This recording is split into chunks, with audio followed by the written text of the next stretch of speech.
Yesaya pasal 9 ayat 1 sampai 20.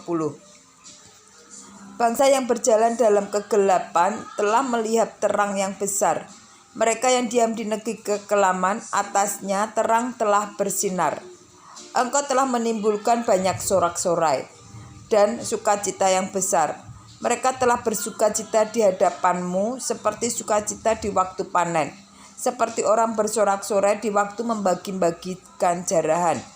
Sebab kuk yang menekannya dan gandar yang di atas bahunya serta tongkat si penindas telah kau patahkan seperti pada hari kekalahan Midian. Sebab setiap sepatu tentara yang berderap-derap dan setiap jubah yang berlumuran darah akan menjadi umpan api. Sebab seorang anak telah lahir untuk kita, seorang putra telah diberikan untuk kita. Lambang pemerintahan ada di atas bahunya, dan namanya disebutkan orang, penasihat ajaib, Allah yang perkasa, Bapa yang kekal, Raja damai.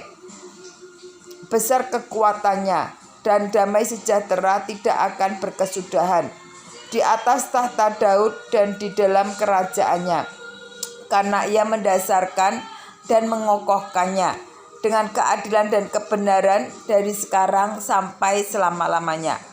Kecemburuan Tuhan semesta alam akan melakukan hal itu.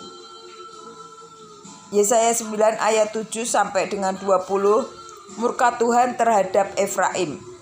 Tuhan telah melontarkan firman kepada Yakub dan firman-Nya itu menimpa Israel.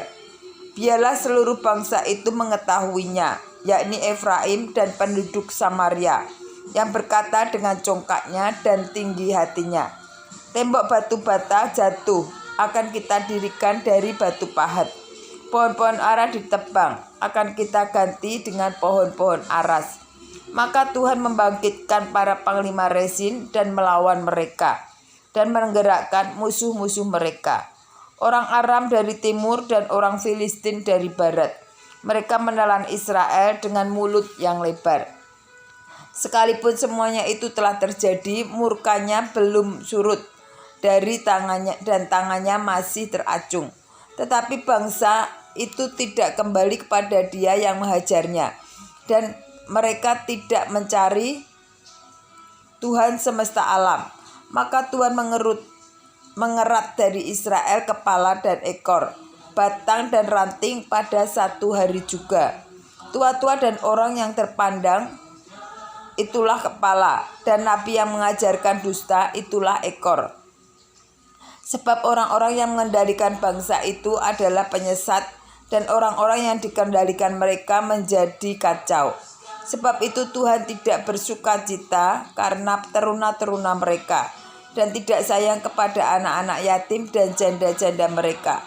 Sebab sekaliannya mereka murtad dan berbuat jahat, dan setiap mulut berbicara bebal. Sekalipun semuanya itu terjadi, murkanya belum surut dan tangannya masih teracung. Sebab kefasikan itu menyala seperti api yang memakan habis putri malu dan rumput, lalu membakar belukar di hutan sehingga tonggak asap berkepul-kepul ke atas. Oleh karena murka Tuhan semesta alam, terbakarlah tanah itu, dan bangsa itu menjadi makanan api. Seorang pun tidak mengasihani saudaranya. Mereka mencakup ke seberang kanan, tetapi masih lapar. Mereka memakan ke sebelah kiri, tetapi tidak kenyang. Setiap orang memakan daging temannya. Manase memakan Efraim, dan Efraim memakan Manase, dan bersama-sama mereka melawan Yehuda. Sekalipun semuanya itu terjadi, murkanya belum surut dan tangannya masih teracung.